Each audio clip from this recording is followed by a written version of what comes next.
The stars outside the ship were quiet that morning. Captain Lou Carver sat in his chair on the bridge of the Meridian Dawn and drank his coffee. It was bad coffee, the kind that tasted like warm water with ambition, but he drank it anyway. That was Lou. He made do with what he had, and he never complained about it. The Meridian Dawn was not a fighting ship. She was old, wide, and slow, built to carry people rather than weapons. She had 4,000 colonists in her belly, families mostly, people who had packed everything they owned into small bags and decided to start over on a new world. Kepler 99c was the destination, a green moon at the edge of explored space, far from the crowded inner systems. Lou had made this run before. He knew the route. He knew his ship. He thought he knew how the day would go. He was wrong. The alert came at 0611 hours. A ship had appeared on long-range sensors. Then 2 more. Then a dozen.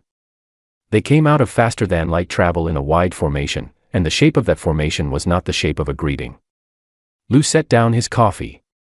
His navigator, a young man named Carl Briggs, looked up from his console with wide eyes and said nothing, because there was nothing useful to say.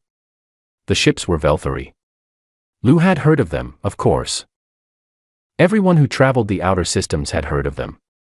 The Velthari Empire had been around for 6,000 years.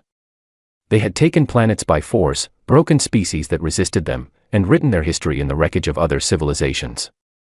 They were not the kind of neighbor who borrowed things and brought them back. They were the kind who took what they wanted and expected gratitude for leaving anything behind. High Admiral Grethik Valdez commanded the fleet that morning. He was a tall, gray-scaled creature with small black eyes that moved very little and missed very little. He had fought 40 campaigns in his career. He had never lost. He looked at the Meridian Dawn on his sensor display and felt nothing in particular, which was how he felt about most things he was about to destroy. Lou opened a communication channel. He spoke carefully and calmly, the way he always did, because panicking never fixed anything and he had learned that a long time ago. He told the Velthari fleet who he was, where he was going, and that he was carrying civilians. He asked, politely, if there was a problem he could help resolve. The answer came back through the translation system in flat, even words. The Meridian Dawn was in Velthari-claimed space. The Terran Commonwealth was not recognized as a protected species under Galactic Compact law. The ship should prepare to be boarded and its contents assessed for Imperial use. Lou asked what that meant for his passengers. The Velthari did not answer that question. Instead, they fired. The first salvo of plasma charges hit the port side of the Meridian Dawn and tore through 3 decks like they were paper. The ship shook so hard that people were thrown from their bunks in the colony sections below. Lights went red. Alarms screamed. 312 people were dead before any of them had time to understand what was happening. Lou grabbed the arm of his chair and held on. Around him, his bridge crew was already moving, doing their jobs, calling out damage reports and system failures in steady voices, because they were trained people and trained people do not stop working just because everything is falling apart. Carl Briggs had his hands on the navigation controls. Chief Engineer Dana Voss was already on the line from engineering, telling Lou what was still working and what was gone forever. Lou made a decision in about 4 seconds. He was not going to fight. He did not have the weapons for it, and even if he had, those 4,000 people in the lower decks were not soldiers. They were farmers and teachers and children and old people who just wanted a better life on a quiet moon. He was not going to get them killed trying to win a fight he could not win. What he was going to do was get them out. He ordered every emergency pod on the ship prepared for launch. He ordered his crew to start moving colonists to the pod bays immediately, in calm and organized lines, no running, no shouting, because panic kills people in emergencies just as surely as plasma fire does. He sent out a distress beacon with the full sensor recording of everything that had happened, every second of it, transmitted on every frequency the ship could reach. Then he went to work. For the next 17 hours, Lou Carver walked the corridors of his dying ship. The Velthari did not fire again after the first salvo. Perhaps they were waiting. Perhaps they were confused by the lack of resistance. It did not matter to Lou. He moved through smoke and flickering lights and sections of corridor where the hull had been breached and patched with emergency sealant that would not hold forever. He helped frightened families find the pod bays. He carried children when their parents could not move fast enough. He talked to people who were crying and shaking, and he spoke to them in the same calm, ordinary voice he used for everything, because the voice of a calm person is one of the most useful things in a crisis. Dana Voss kept the reactor alive on willpower and expertise long past the point where it should have given out. Carl Briggs stayed at his console and tracked every pod that launched, making sure none of them drifted into the Velthari fleet's path. The crew of the Meridian Dawn did not panic. They did their jobs until the jobs were done. Lou was the last person off the ship. He stepped into a pod with 6 crew members who had refused to leave without him, sealed the hatch, and watched through the small porthole as the Meridian Dawn's reactor finally let go. The ship came apart slowly, the way old things do, without drama, piece by piece in the cold and the dark. He did not look away. The pods drifted for 9 days before a passing Serenity cargo hauler picked up the distress beacon and changed course to help. The Serenity captain, a practical creature named Ashteretai, was not required by any law to stop. He stopped anyway. He later said it was because the beacon signal contained the sensor recording of the attack, and after watching it, he did not feel that sailing past was something he could do and still consider himself a decent person. The survivors were taken to a neutral station and eventually transferred to a Commonwealth vessel. Lou gave his official report to 3 separate investigators, each time in the same steady voice, each time with the same precise detail. He remembered everything. He was that kind of man. The distress beacon reached Earth 11 days after the attack. The full recording played in a closed session of the Terran Commonwealth Senate. Every delegate watched it in silence. When it was over, no one shouted. No one made a speech about glory or honor or revenge. There was a short discussion, a vote, and then the session ended. The vote was unanimous. One of the alien diplomatic guests present that day was a Serenity ambassador named Vel Orith, an old creature who had spent 40 years watching politics and had a good sense for when something important had just happened. He watched the human delegates file out of the chamber afterward. They were quiet. They were calm. They spoke to each other in low voices. Vel Orith had studied human history the way some people study weather patterns, because knowing what a thing has done before tells you what it is likely to do again. He left the chamber and sent a single message to his homeworld: begin moving all Serenity citizens away from Velthari adjacent space. Do not wait for an official reason. Just move them. His aide, a young and skeptical creature named Aso, asked why. Vel Orith thought about how to explain it. He thought about what he had seen in that chamber. Not anger. Not grief. Something quieter than both of those things, and far more serious. He said, because the humans have just decided something, and when humans decide something in that particular way, the wise move is to be somewhere else when the consequences arrive. Aso sent the message. Admiral Kara Odom had never wanted to be famous. She had spent 26 years in the Commonwealth Fleet doing work that most people found boring, keeping supply lines running, making sure ships had fuel and food and spare parts, solving the 1,000 small logistical problems that kept a space fleet alive and functional. She was good at it. She was, by most accounts, exceptionally good at it, with the kind of mind that could hold 100 variables at once and find the one solution that made all of them work. She was also, as it turned out, the right person to plan a war. The fleet she now commanded had been built over 11 years in secret. This was not as difficult as it sounds. Humans, as a species, had a gift for hiding things in plain sight. The ships had been funded through budget categories that no one outside the relevant committees had reason to examine closely. Survey vessels. Communications relays. Deep-range exploration craft. Training platforms. Each entry was accurate, in a technical sense. None of them told the full story. What Kara had assembled, in dry dock scattered across 6 systems, was something the Velthari Empire had no word for. Not because the concept was complicated, but because no one had ever felt the need to describe it before. It was a fleet built not to hold a line or win a battle but to make an enemy's ability to fight simply stop working over time. She called it pressure. Her staff called it other things, most of them not repeatable in formal reports. When the fleet translated out of faster-than-light travel at the edge of Velthari space, it did so in total silence. No warning broadcasts. No demands. No ultimatums. Kara had thought carefully about this. The Velthari had been offered a diplomatic channel after the Meridian Dawn.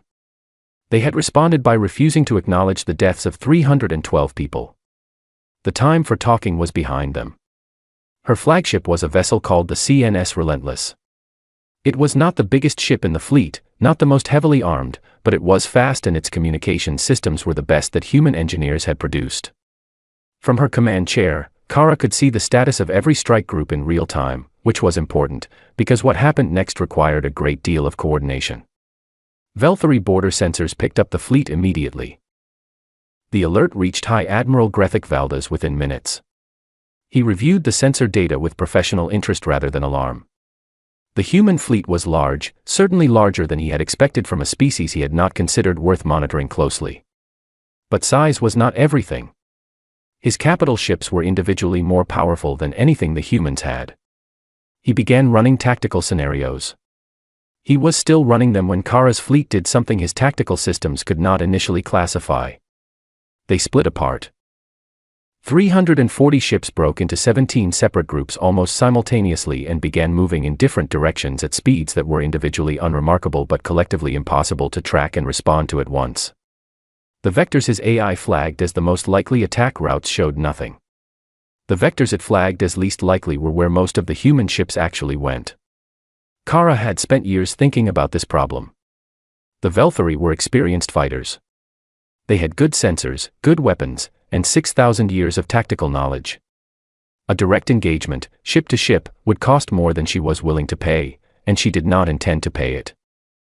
What she intended was simpler and, she believed, considerably more effective. She was going to starve them.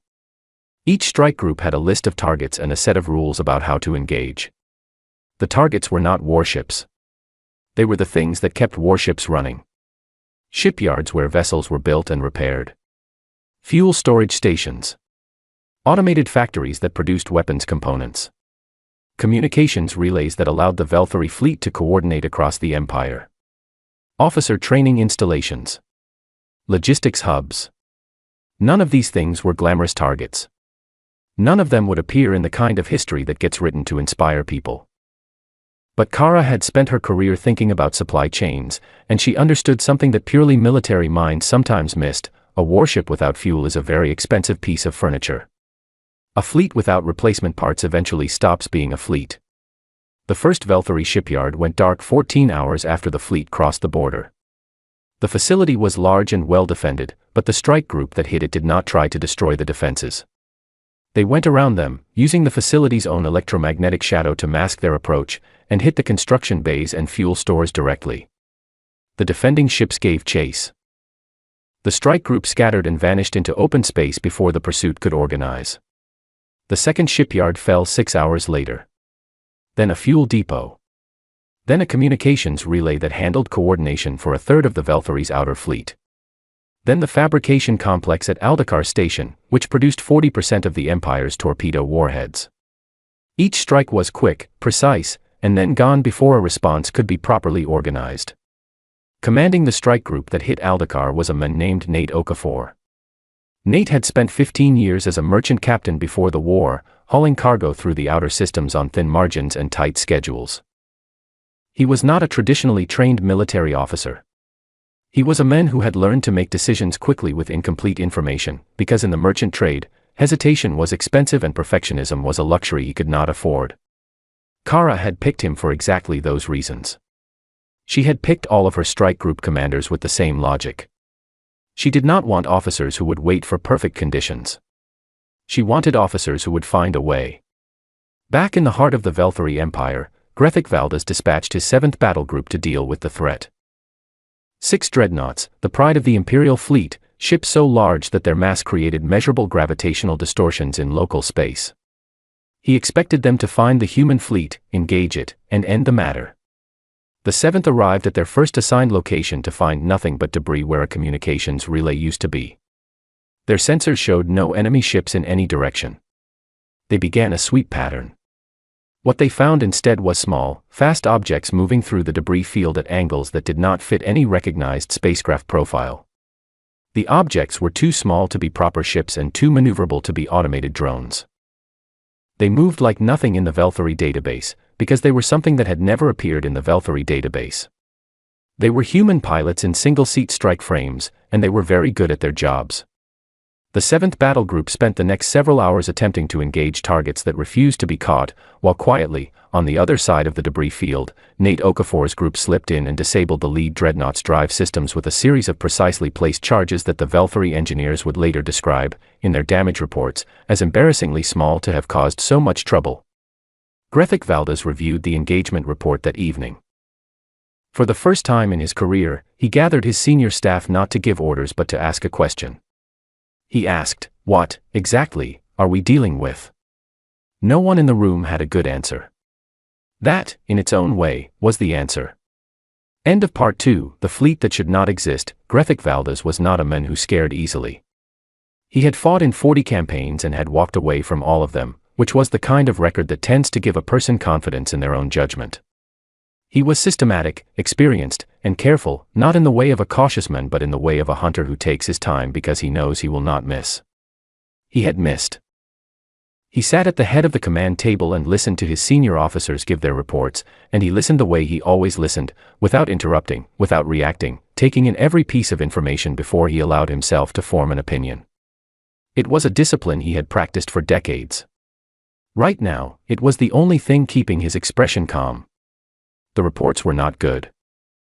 In the 17 days since the human fleet had crossed the border, the Velthari Empire had lost 7 shipyards, 12 fuel storage depots, 9 communications relays, 4 officer training installations, and the Aldakar fabrication complex, which alone had accounted for 40% of their torpedo production capacity.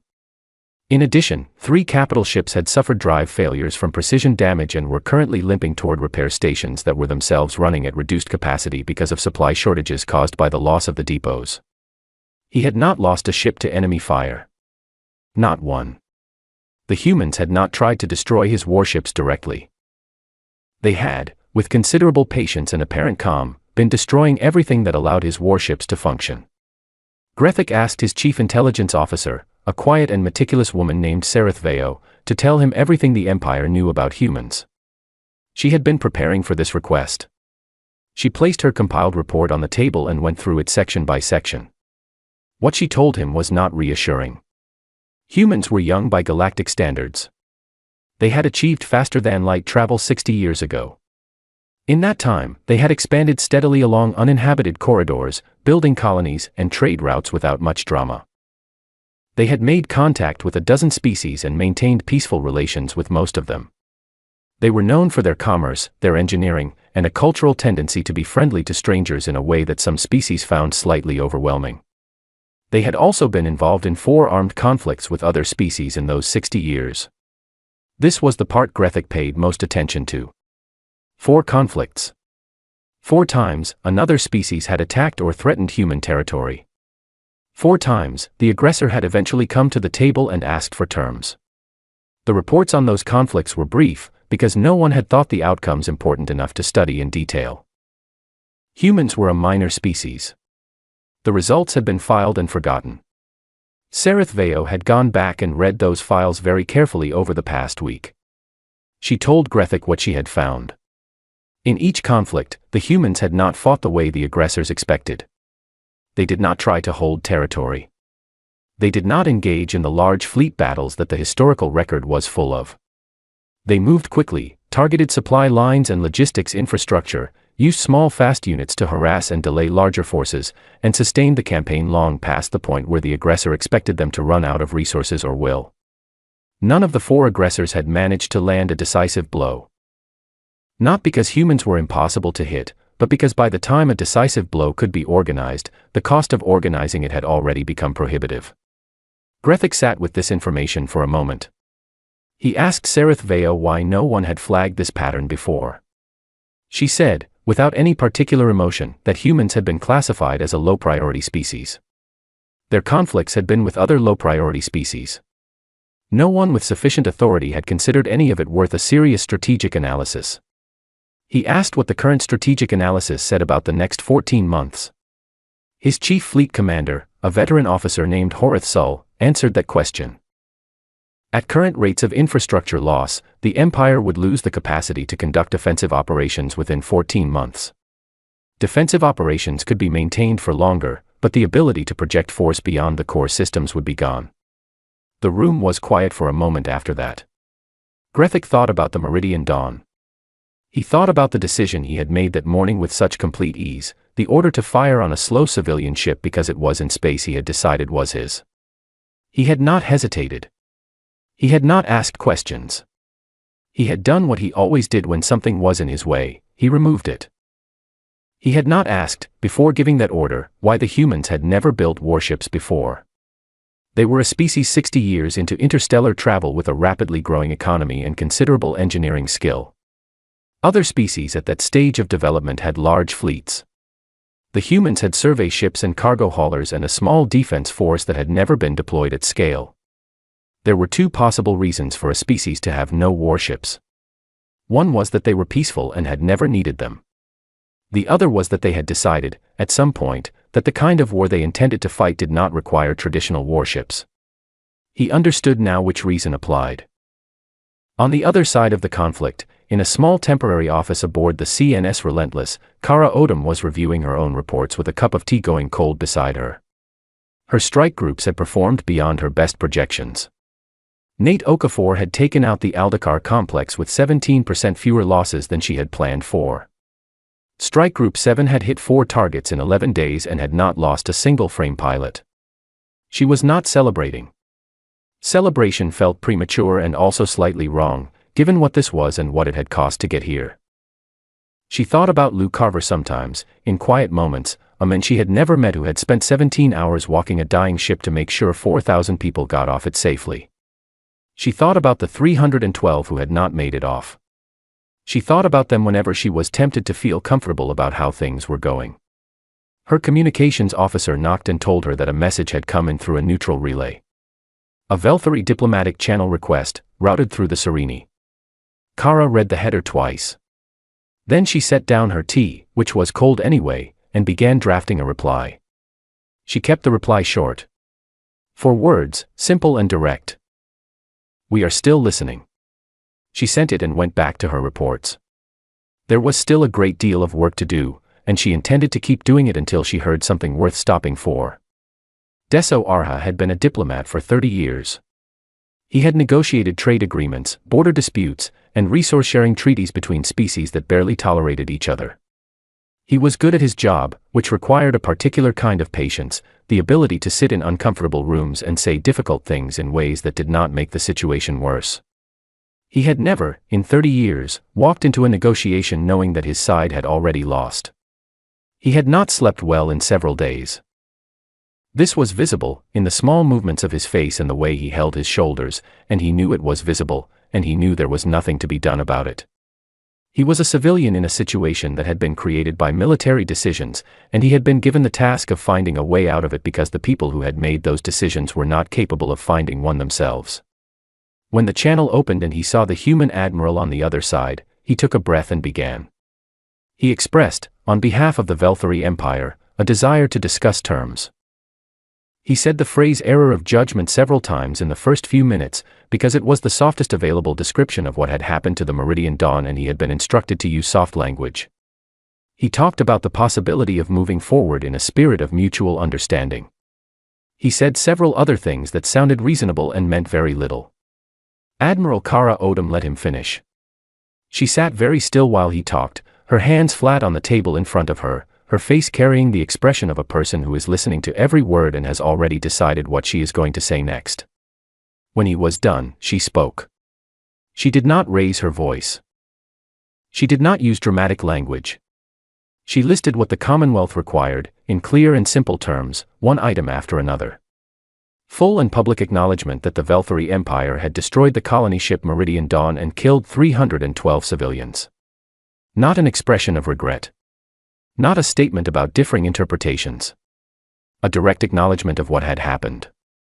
Reparations, in specific amounts that the Commonwealth Treasury had already calculated, to be paid to the families of everyone who had died. The numbers were attached to the communication and Deso had already seen them. They were not small. Withdrawal of all Velthari military assets from 17 named systems along the human border. Permanent withdrawal, with verification mechanisms. Full recognition of the Terran Commonwealth as a protected species and equal signatory under Galactic Compact law. Deso had expected all of these. He had prepared responses to all of them. He began to speak. Kara held up one hand, just slightly. She said there was one more thing. She wanted Lou Carver present for the formal signing of any agreement. Not as a symbol, she said. Not for show. She wanted him in the room because she felt, and she did not try to make this sound like anything other than what it was, that the men who had kept 4,000 people alive while his ship came apart around him had earned the right to hear the words in person.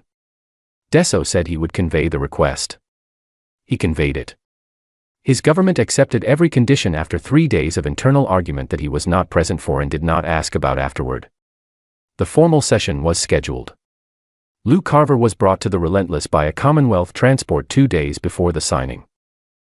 He arrived with a small bag in the same quiet manner that people who had been around him always mentioned when they described him.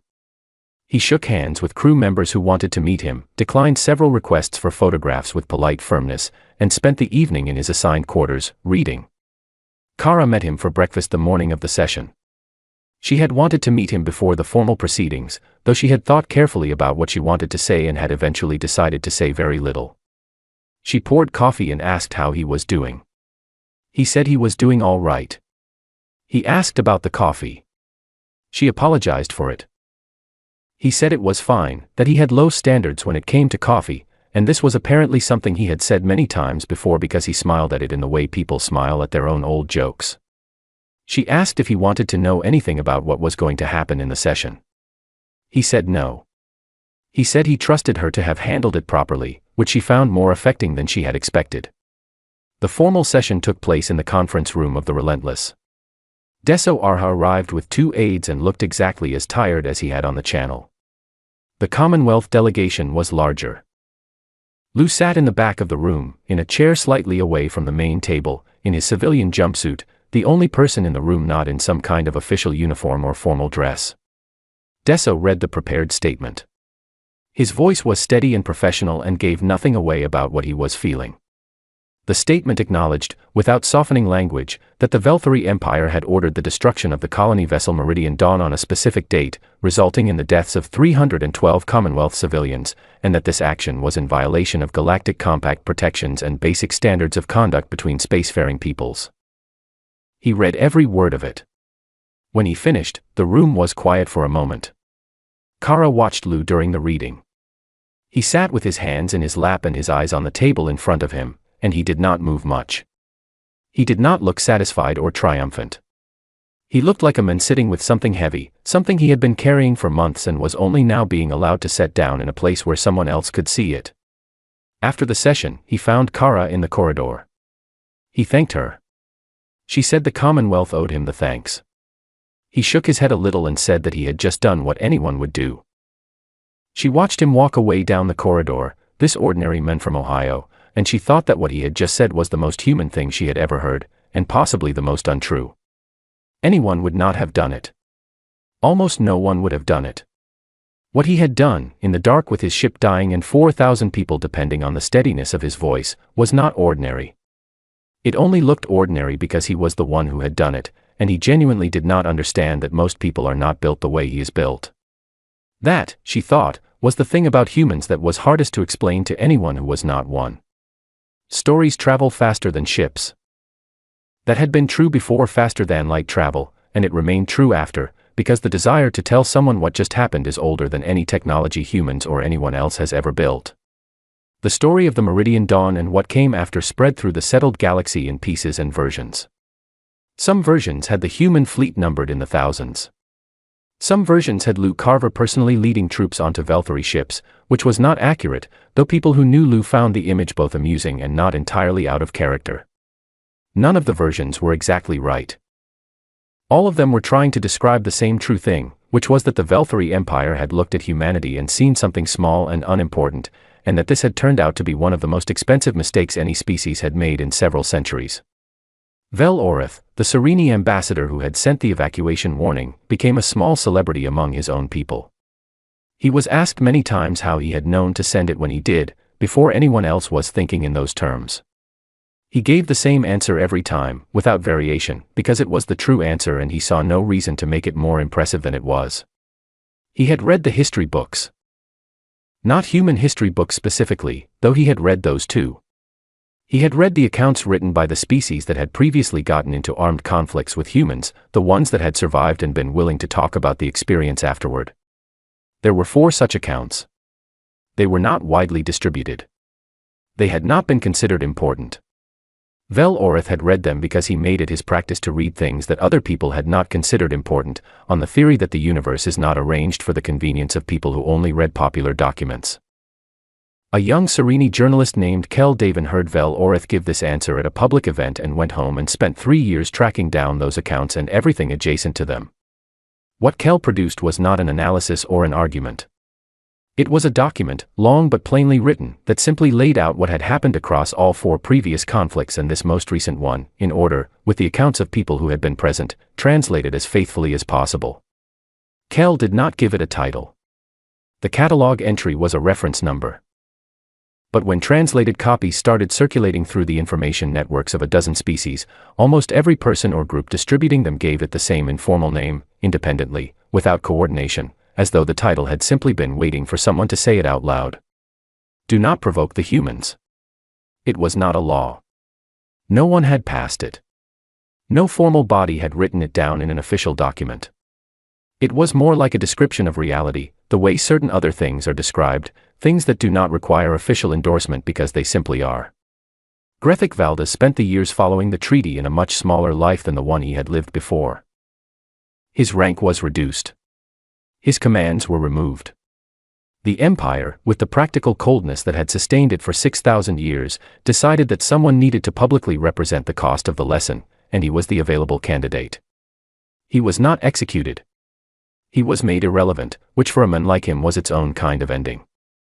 He retired to a house on the Velthari homeworld and spent his time writing his memoirs. Very few people read them. They were detailed and well-organized and told the story of a long career with professional precision, and they were almost entirely uninteresting except for one passage near the end. In that passage, he wrote about the morning of the meridian dawn. He wrote about looking at the sensor display and seeing a slow, unarmed colony ship and feeling nothing in particular about what he was about to do.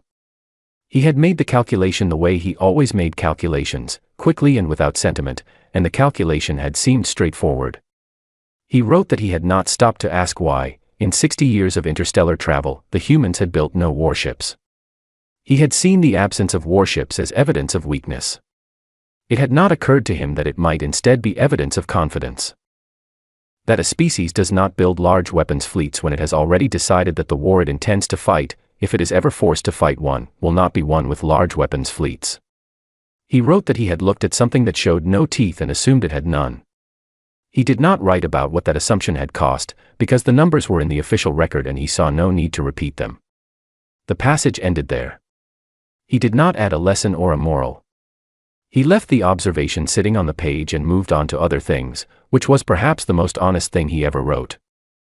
Priya Hollis, who had led Strike Squadron 9 in the harassment operations that helped Nate Okafor take out the Velthari 7th Battle Group's lead dreadnought, left active service 8 years after the conflict ended. She went home to Tennessee, bought a piece of land outside a small town, and grew vegetables with an intensity that her neighbors described as impressive and slightly alarming. She gave one interview, to a university student writing a thesis on the conflict, conducted over coffee at her kitchen table on a warm afternoon. She said nothing particularly dramatic. She answered questions carefully and without exaggeration and declined to describe herself as a hero on the grounds that the word was imprecise and generally applied by people who were not present at the events in question. Near the end of the interview, the student asked whether she thought any species would try again someday. Whether the lesson would hold. Priya looked out the window at the field she had planted. It had been bare ground when she moved in. Things were growing in it now. She said she thought the lesson would probably hold. Not because other species were afraid, though some of them were, and not because humans had demonstrated themselves to be unbeatable, because no one is unbeatable. But because the thing that made humans difficult to fight was not their weapons or their numbers or even their tactics. It was that they kept going. They made a decision about what they were willing to fight for, and then they kept going, and they did not stop being willing. That was the thing that was hard to plan against, because you could defeat an army, but you could not defeat a decision. A decision just kept producing new armies. The student asked where that came from. Priya thought about Lou Carver walking the corridors of a dying ship for 17 hours, keeping his voice calm so 4,000 frightened people would stay calm too. She thought about Carl Briggs at his navigation console, tracking every pod. She thought about Dana Voss keeping a reactor alive through an act of sheer engineering stubbornness. She said she thought it came from caring about specific people. Not humanity in the abstract. Not a principle or a flag or idea. Specific people. The ones you know by name, whose faces you can see clearly when you close your eyes. Humans, she said, had a talent for deciding that those people were worth any cost. And once they had decided that, the math tended to work out in a particular direction. The student wrote this down. Outside, in the field, something was growing.